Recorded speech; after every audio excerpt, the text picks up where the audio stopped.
어제에 이어서 다말의 강간 사건을 다루고 있습니다. 이 모든 이야기를 다 들은 다윗은 듣고 심히 화를 냈습니다. 다말은 자신의 친오빠 압살롬의 집으로 가서 처량하게 지냈습니다. 압살롬은 지금 잠잠히 하라고 그렇게 위로를 했죠. 그때 이미 복수할 마음을 품고 있었습니다.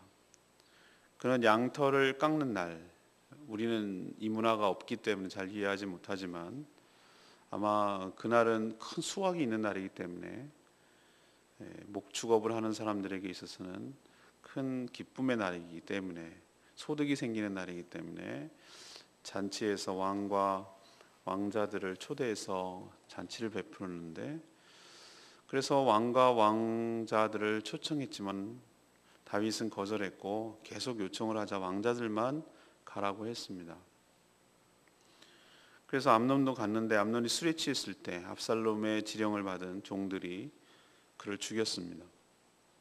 그리고 압살롬은 자기 외가 그술로 도망을 했고 그 소식이 다윗에게 전해지자 궁정이 통곡을 하고 한바탕 난리가 나는 그런 사건을 지금 쭉 전개하고 있습니다.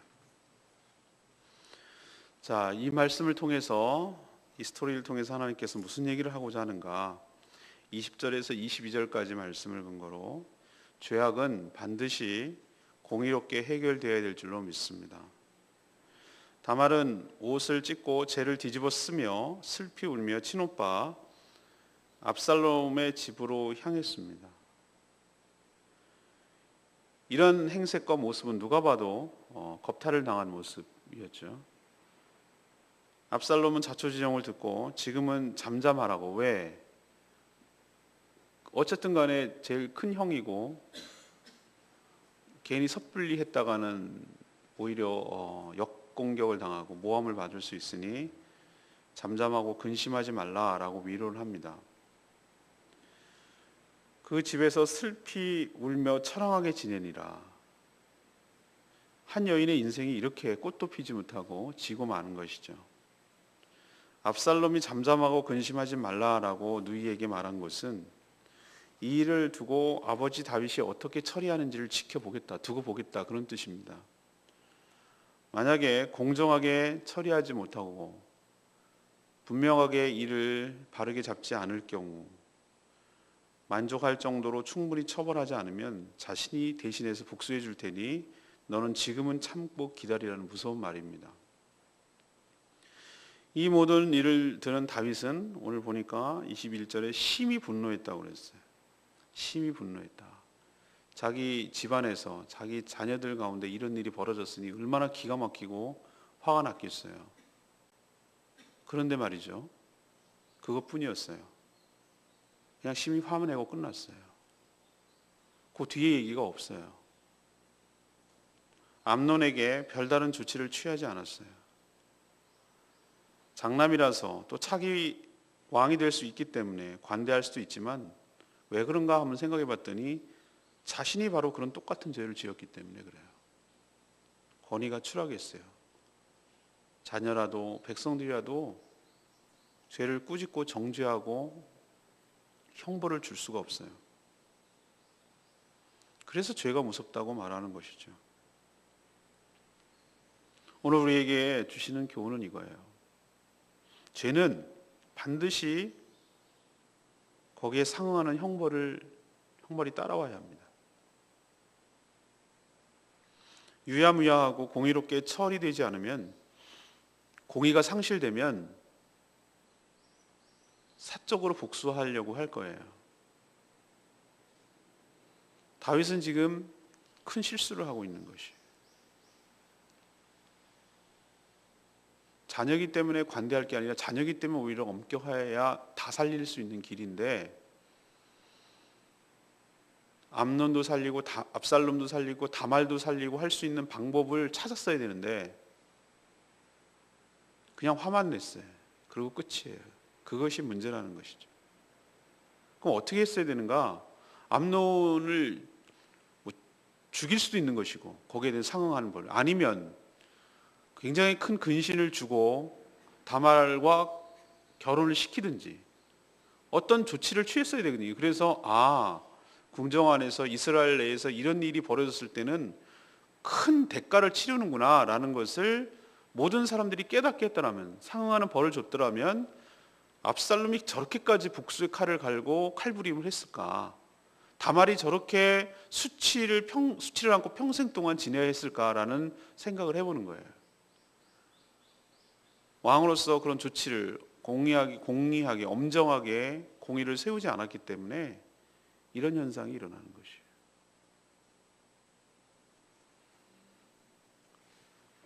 교회 내에서도 마찬가지입니다.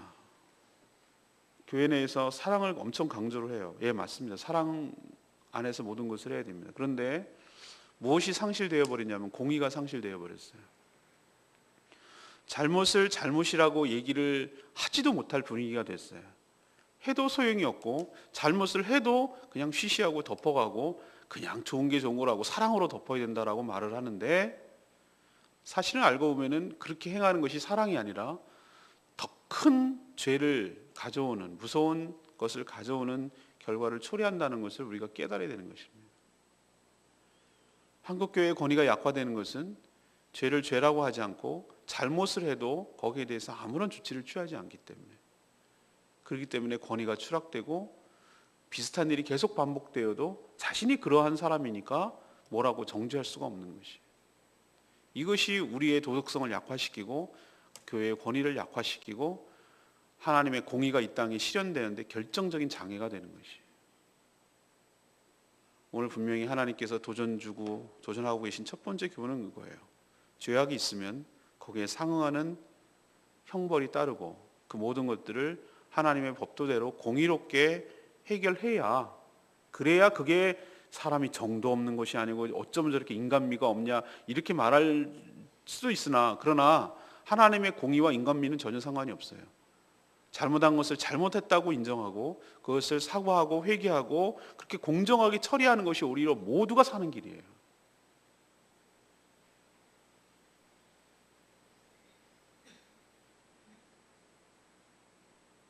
우리도 이 말씀을 깊이 받기를 원합니다. 두 번째 얘기는 23절에서 29절까지 말씀이에요. 죄악은 또 다른 죄악을 가져옵니다. 압살롬은 참 무서운 사람이에요. 전 이런 사람이 진짜 무서워요. 겉으로는 아무 말도 하지 않아요. 응대하지 않고 말에 대해서 오늘 아무 말도 하지 않았다고 해서 잘잘못을 말하지 않았다라고 표현하고 있어요. 근데 알고 보니까 사건이 터진 날부터 또 자기 집에 있는 누이가 처량하게 있는 것을 보고 얼마나 화가 났을까요? 겉으로 드러내지 않았어요. 그렇지만 복수의 칼을 갈면서 죽일 때를 기다리고 있었어요. 그게 2년이나 걸렸어요. 바알하솔이라는 곳에서 자신의 양털을 깎는 날, 우리로 치면 뭐죠? 고추 농사 다 끝내고 출하한 날, 논농사 다 끝내고 농협에다가 공출한 날, 이런 날이에요. 소농사 짓는 사람들은 소시장 가가지고 소 판 날, 그런 느낌 아시겠죠? 목돈이 생긴 날, 큰 수익이 생기는 날이기 때문에 기쁨을 함께 나누고자 잔치를 보통 벌이는 것이 그들의 문화였는데, 이때 왕과 왕자들을 초대했어요. 근데 다윗 왕은 뭐라 하냐면은, 다 이렇게 끌고 가면 네가 많이 부담이 될 거다. 왕이니까 의전도 잘 갖춰야지, 음식도 해야지, 경호도 해야지. 그러면 네가 굉장히 번거로워진다. 그렇게 할 것까지는 없다 하고 내가 너를 축복한다고 축복이 하고 보내려고 그랬어요. 근데 압살롬이 유독 그럼 형 암논이라도 보내주세요 라고 요청을 했어요. 다윗은 진짜 똑똑한 것 같은데 어떨 때는 관대한 것 때문에 어리석을 수도 있어요. 왜 압살롬이 유독 암논을 지목해서 같이 보내달라고 했을 때 좀 생각을 해봐야 되는 거예요. 불과 2년 전이긴 하지만 많은 일들이 2년 사이에 있었겠지만 제가 분명히 감정이 안 좋을 건데 라는 것 좀 생각할 수 있어야 되잖아요. 다말을 보내달라는 암논의 요청을 쉽게 가볍게 생각한 것처럼 암논을 보내달라는 압살롬의 요청에 깊이 생각하지 않고 오히려 그냥 좋게 생각해서 야, 얘네 둘이 서로 서먹서먹한 관계를 이런 식으로 좀 잘 풀어보려고 이러는가 보다 라고 화해의 의미로 해석을 한 거예요. 그래서 그럼 데려가라 왕자들. 나는 여기 있을 테니 너희들 가서 재미있게 놀고 오너라. 이렇게 얘기를 했겠죠. 그러나 다윗 자신이 요압과 암몬 군사들을 이용해서 바스바의 남편 우리아를 죽였던 것처럼 지금 두 아들은 암논은 자기를 이용해서 다말을 끌어들였고 압살롬은 자기를 이용해서 암논을 끌어들이고 있어요. 이용한 자는 이용당하게 되어 있죠. 자기만 이용만 합니까? 모든 사람을? 자기도 어리석게 이용당하는 거예요. 그게 세상이고 악의 세계예요. 다윗의 간음이 우리아의 살인으로 이어진 것처럼 다말의 강간이 암논의 피살로 이어지는 것을 우리는 두 눈으로 똑똑히 봅니다. 여기에서 우리가 깨닫는 것은 무엇이죠? 지금 이런 쭉 다윗 왕가에서 일어나고 있는 수많은 일들을 보면서 무엇을 철저하게 깨닫는가? 죄는 또 죄를 낳는구나. 죄를 중단하지 않으면 또 다른 죄를 계속 이어지고 계속 파괴하는 거구나. 제가 말씀드렸죠. 암을 제거하지 않으면 암이 전이가 되고 내 몸을 다 파괴할 때까지 멈추질 않는다고. 내 몸이 죽으면 지 암세포도 죽는데도 불구하고 암세포는 멈출 줄 몰라요. 그게 죄예요. 죄는 죄를 짓는 그 사람이 죽을 때까지 계속해서 파괴할 거예요. 이것이 죄의 무서움이에요. 강간 사건이 살인 사건으로 이어지는 것이 어쩜 그렇게 계속되는 패턴인지 모르겠어요. 두렵고 떨리는 마음으로 죄의 본질은 똑같다라는 생각을 가지고 즉각 회개하고 거기서 멈추지 않으면 다 죽는다라는 것을 깨닫고 죄의 심각성과 무서움을 깨닫고 삼가 조심하고 시작도 하지 않는 저와 여러분 되기를 소망합니다. 마지막 세 번째는 30절에서 39절 말씀. 죄악의 악영향은 생각 이상으로 크다는 거예요. 압살롬이 암논을 살해했다는 소식이 와전됐어요. 항상 소문은 과장되거든요. 여기서 느껴지시죠? 소문은 항상 과장돼요. 그 실제 이상으로 부풀려진다고요. 그리고 왜곡돼요.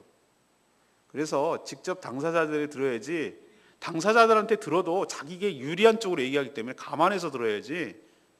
그렇기 때문에 소문은 소문일 뿐이에요. 그러나 모든 왕자들이 죽인 것으로 지금 궁궐에 소식이 전해진 거예요. 급하게 소식이 전해진 거. 이거는 국가를 흔들어 버리는 중대한 일이기 때문에 그래요. 나라의 미래를 다 없애버린 거잖아요. 그죠? 기가 막힌 일이 벌어졌어요. 그 소식을 들은 다윗은 일어나서 자기 옷을 찢으며 땅에 드러눕고 말았어요. 저는 땅에 드러눕다는 표현을 했지만 제가 조금 더 과장되게 하면은 떼굴떼굴 굴렀어요. 통곡을 하면서 떼굴떼굴 굴렀어요. 미치는 거예요. 어떻게 이런 일이 벌어지냐 말이죠. 그 자기 자식들에게 해서. 옆에 있던 간교한 요나담, 요 놈이 정말 전 나쁜 놈이라고 저는 생각을 해요. 보면서 여러 가지 인물들이 있는데 이 모든 사건의 전말을 누가 알고 있습니까? 요나답이 다 알고 있어요. 누가 꼬드겼죠? 암논을 꼬드긴 자가 이 사람이에요. 압살롬이 자기 누이를 강간한 암논만 죽였을 거라고 예측해요. 왜? 걔한테만 감정이 있으니까. 그 말이 사실로 드러났어요. 그러면 이런 일이 벌어질 줄 알았으면 아예 그런 얘기도 하지 말았어야죠. 그렇게 하라고 암논한테 얘기하지도 말았어야죠. 그리고 이런 일이 벌어질 수 있으니 왕에게 암논이나 왕에게 압살롬이 분명히 좋은 감정 갖고 있지 않다.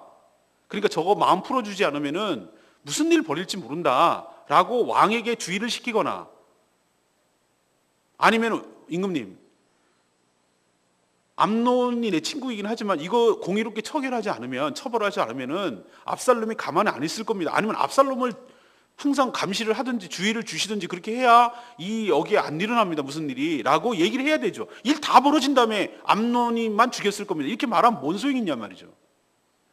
이런 기회주의자 말이에요. 왕의 비위를 건드려서 차기 왕이 될 암논에게 비위를 건드려서 맞춰가지고 자기에게 유리하게 하고 이렇게 왕자들이 다 죽였을 거라고 하는 혼란스러운 틈을 타서 정확한 정보를 예측함으로써 자기가 신임을 받으려는 이 권력의 주변에 있는 기회주의자들이 얼마나 많은지 모른단 말이에요. 이 요나답 같은 인물을 죽였어야 돼요. 제가 보기에는. 가까이 두면 안 되는 인물이에요. 야, 얘 말이 정말이네.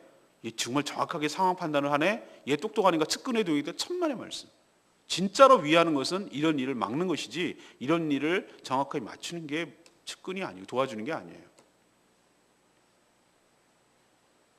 그런 말이 다윗의 슬픔을 잠재우지 못했어요. 다윗은 살아 돌아온 왕자들을 확인하고야 나서 왕자들과 함께 신하들과 함께 대성통곡하고 울었어요. 압살롬은 자기 목적을 달성하자 자기 외가 그술로 도망쳤어요. 자기 엄마가 그술 사람이거든요. 공주였어요. 구술왕 공주. 그러니까 자기 외가로 도망한 거예요. 어디서 많이 보던 장면 아닙니까? 야곱이 자기 형 아버지 속이고 어디로 도망갔습니까? 외삼촌 라반으로 도망갔지. 어쩌면 그렇게 비슷하게 대대로 내려오는지. 다윗은 죽은 아들 때문에 기가 막혀서 울고, 또 그를 죽이고 도망간 아들 압살롬 때문에 그리워하면서 울고, 이런 기가 막혀 지금 다윗은. 나단 선지자는 다윗에게 어떤 예언을 했습니까? 이런 처절한 고통이 칼이 영원히 끊어지지 아니하리라. 다윗이 아까 제가 말씀드렸죠. 바닥에 드러 누우니라. 아니요. 떼굴떼굴 굴렀다고 저는 표현했어요. 땅바닥에 왕의 체면이고 뭐고 뒹굴면서 슬퍼한 것이 무엇이죠? 자녀들의 이런 비극 때문에 슬퍼했을까요? 어찌 암논은 그딴 짓을 저질러 가지고 이런 빌미를 주고, 압살롬은 그걸 또 그 칼을 갈고 있다가 또 이런 식으로 죽이고, 이건 뭐냔 말이에요. 남도 아니고 외부의 이방인도 아니고 자기 자녀가 다 죽거나 도망가거나 상처받거나 강간당하거나 뭐 이런 일이 벌어지니 얼마나 기가 막힌 것도 기가 막힌 것이지만, 제가 어제도 말씀드렸지만 더 기가 막히고 떼굴떼굴 굴르는 것은 자신의 죄로 인해서 대물림되는 이 비극적인 현실이 정말 괴로운 거예요.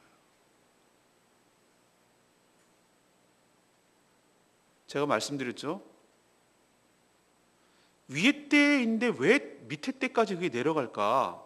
저주가 진짜 흐르나 가게 아니라고 말씀드렸죠. 그런데 왜 그런 것이 반복될까 그 집안에? 그것은 그걸 보고 배우기 때문에 그래요. 그 영향력이 가는 거예요. 일반화시키기엔 좀 뭐합니다만 희한하게 바람피는 집안은 계속 밑에 때 내려가면서도 바람을 피워요. 희한해. 그거 어떻게 설명할 길이 없어.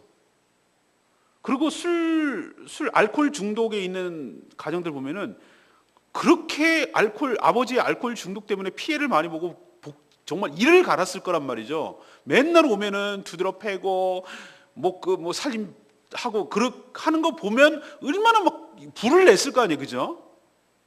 근데 희한하게 말이에요. 그렇게 싫었던 아버지를 자기가 닮아가고 있는 거예요. 엄마가 그렇게 하는 게 정말 진절이 나게 싫었는데 그 딸이 엄마를 닮아가고 있는 거예요. 왜 그럴까? 그렇게 싫었으면 하지 말아야 될 것 아닌가? 근데 희한해요. 그게 보고 배운 게 그래서 그래요. 정말 무섭습니다. 정말 두려워요. 정말 우리가 자신을 살피고 자신을 돌아보지 않으면은, 자신을 의식적으로 깨어있지 않으면은 나도 모르는 사이에 급한 순간에 보고 배운 대로 해요. 그러니 이것이 현실로 나타났으니 다윗이 얼마나 미치도록 괴롭고 힘들었을 거예요. 돌아버렸을 거예요. 떼굴떼굴 그래서 부른 거라고 생각해. 죄는 우리가 생각하는 것 이상으로 악영향이 크다는 거, 그게 간단치 않다는 거예요. 여러분 기억하시고 정말 두렵고 떨리는 마음으로 살아가는 저와 여러분 되기를 소망합니다. 이번 주 한 주 내내 또 내일도 또 이런 거에 대해서 얘기를 해야 되니 저로서는 참 괴로워요. 그런데 하나님께서 다윗 얘기부터 시작해가지고 자기 아들 암논과 압살롬까지 쭉 한 주 이어지는 내용을 계속했으니 이번 주 내내 그 얘기 빼고 뭐가 남았겠어? 다 그 얘기만 하는 건데. 근데 우리에게도 들으라고 하나님께서 뭔가 이것조차도 하나님께서 하시고자 하는 얘기가 있으니 우리는 겸허한 말씀으로, 겸허한 태도로 이 말씀을 들어야 될 줄로 압니다. 저는 레마의 말씀이 21절, 다윗 왕이 이 모든 일을 듣고 심히 노하니라. 이 순간만큼은 다윗은 아버지가 아니라 왕이자 재판관으로서 공의롭게 처신했어야 합니다. 그는 밧세바 사건이 있기 전에 백성들을 뭐라고 했습니까? 우리 기억납니까? 옛날에 백성들을 공의와 정의로 다스리니라. 기억나시죠?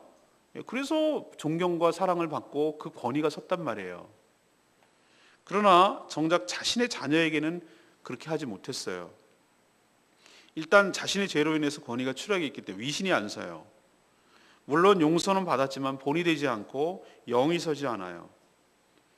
그럼에도 불구하고 이때 단호하게 암논에게 어떤 형벌을 주었으면, 죽일 것까지는 없다 하더라도 죽인 것 같은 고통을 버금가는, 예를 들면 가택연금을 몇 년 한다든지, 아니면은 강제로 결혼한다든지, 아니면 어디다가 유배를 보낸다든지, 뭔가 좀 이렇게 가시적인, 국민들과 자기 자녀들과 모든 신하들이 납득할 만한 어떤 그렇게 하는 게, 왕이 돼갖고 아들한테 잔인하게 구네, 그게 아니란 말이에요. 그렇게 해야 암논도 살릴 수 있고 압살롬도 살릴 수 있고 다말도 살릴 수가 있는 거예요. 근데 그렇게 하지 않음으로써 다말 딸도 잃어버렸고, 암논도 결국은 잃어버렸고, 압살롬도 잃어버렸어요. 다 죽였어요. 왜 공의를 하는 것이 사랑이냐고요? 사랑과 공의는 같이 가는 거예요. 공의를 해야 사랑하는 거예요. 공의롭게 하는 것이 사랑하는 거예요. 우리는 공의를 자꾸 사랑의 반대말로 생각하는데, 아니요, 바르게 하는 것이 사랑하는 거예요. 제가 요즘 노예 때문에 정말 미치도록 힘들어요. 어쩌면 그렇게 하나님 말씀대로 하나님을 두려워하면서 해야 되는데 그렇지 못한 것을 지금 지켜보면서 제 마음이 많이 우울하고 힘들어요. 공의, 하나님의 공의, 하나님의 공의롭게 살아간다는 것이 얼마나 우리 삶 가운데 중요한지 또 한 번 제가 확인합니다. 오늘 세 가지 말씀드렸습니다. 죄악은 반드시 어떻게 된다고요? 공의롭게 처결되어야 된다. 그게 모두를 살리는 길이다. 두 번째, 죄를 공의롭게 해결하지 않으면 또 다른 죄로 이어진다. 그때는 무서울 정도로 파괴력을 갖는다. 세 번째, 죄는 우리가 생각한 이상으로 그 영향력이 길고 오래가고 심각할 정도로 악영향을 끼친다라는 사실을 우리에게 또 도전하고 알려주고 있는 줄로 믿습니다. 두렵고 떨리는 마음으로 살아가는 저와 여러분 되기를 소망합니다. 이 말씀 붙들고 기도하기 전에 290장 찬양지 부르고 기도하겠습니다.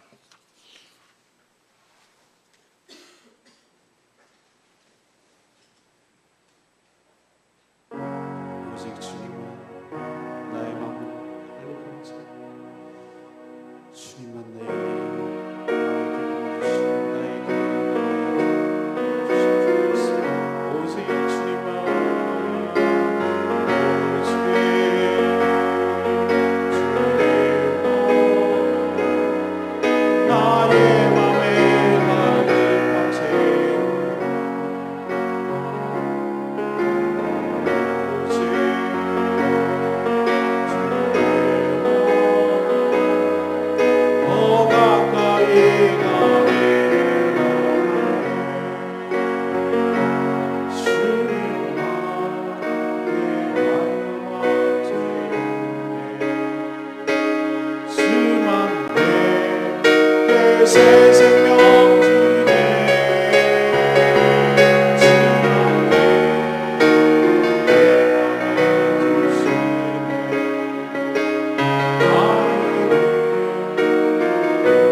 주셔서 세상에 나의 문제를 해결할 분이 누구겠습니까? 오직 주님만이 나의 발걸음을 채워주시고 오직 주님께만 더 가까워지게 주님만이 내 갈망을 채워주시고 주님만이 나에게 세상을 주시고 주님만이 나에게 기쁨을 주시고 주님만이 나에게 기도의 응답을 주실 줄로 믿습니다. 내가 무엇을 하기 전에 하나님께 믿고 맡기고 기도하고 간구하고 나의 모든 삶의 문제가 해결될 수 있도록 하나님께 나가기를 원합니다. 주여 하나님 앞에 부르고 하나님께 나갑니다. 주여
압살롬이 2년 동안 복수의 칼을 갈다가 결국은 암논을 죽이는 것을 보면서 한 집안의 죄악이 얼마나 깊고 긴 악영향을 주는지 깜짝 놀랍니다. 잘못에 대해서 분노만 하지 말고 거기에 합당한 징계와 공의를 세웠다면 이런 비극적인 복수가 일어나지 않았을 것인데 자신의 죄로 인해서 위축된 다윗을 보며 죄가 얼마나 큰 후유증을 가져오는지 새삼 깨닫고 삼가 두려워하며 살게 하여 주시옵소서. 복수는 또 다른 복수를 만들 뿐 결코 근본적인 해결책이 아님을 깨닫게 하여 주시옵소서. 욕망의 눈이 멀어서 범죄하면 내 눈에 통곡하며 눈물을 흘리며 가슴을 찢을 날이 온다는 것을 기억하고 두렵고 떨리는 마음으로 살게 하여 주시옵소서. 오늘 여러 사람들을 인물들을 보면서 나는 어디에 해당되는지 나는 이런 마음이 없는지 나는 그럼 어떻게 살아야 되는지 그럼 나는 어떻게 처신을 해야 되는지 오늘 말씀을 통하여 하나님의 음성을 듣게 하시고 하나님으로부터 지혜를 얻게 하여 주시옵소서. 그래서 인생을 살아갈 때 오늘 말씀이 귀감이 되게 하시고 내 삶의 지침이 되게 하시고 야, 죄가 이렇게 무서운 파괴력을 받는구나. 정말 죄라는 것이 정말 무섭구나 라는 것을 깨닫고 죄의 근처도 가지 않는 저희들 되게 하여 주시고 시작도 하지 않는 저희들 되게 하여 주시옵소서. 내일 거룩한 주일 정성을 다하여 준비함으로 예비된 예배를 드림으로 하나님께 영광 돌리고 저희들에게 있는 큰 은혜 되는 시간 되게 하여 주시옵소서. 참된 예배자로 서는 것이 성도의 본분임을 기억하게 하여 주시옵시고 마땅히 드려야 될 하나님께 예배를 드리며 영광 돌리는 시간 되게 하여 주시옵소서. 오늘도 하나님 앞에 간구하고 기도하는 모든 제목마다 들응답하여 주시옵시고 주의 은혜로 하루가 시작되고 하루가 마쳐질 수 있도록 축복하여 주시옵소서. 연약한 성도들 주님 붙들어 주시옵시고 하나님께서 회복시켜 주시옵소서. 주님께 모든 것 맡겼고 예수 그리스도의 이름으로 기도합니다. 아멘. 오늘 하루도 믿음으로 승리하시길 바랍니다. 여러분 사랑하고 축복합니다. 기도하겠습니다.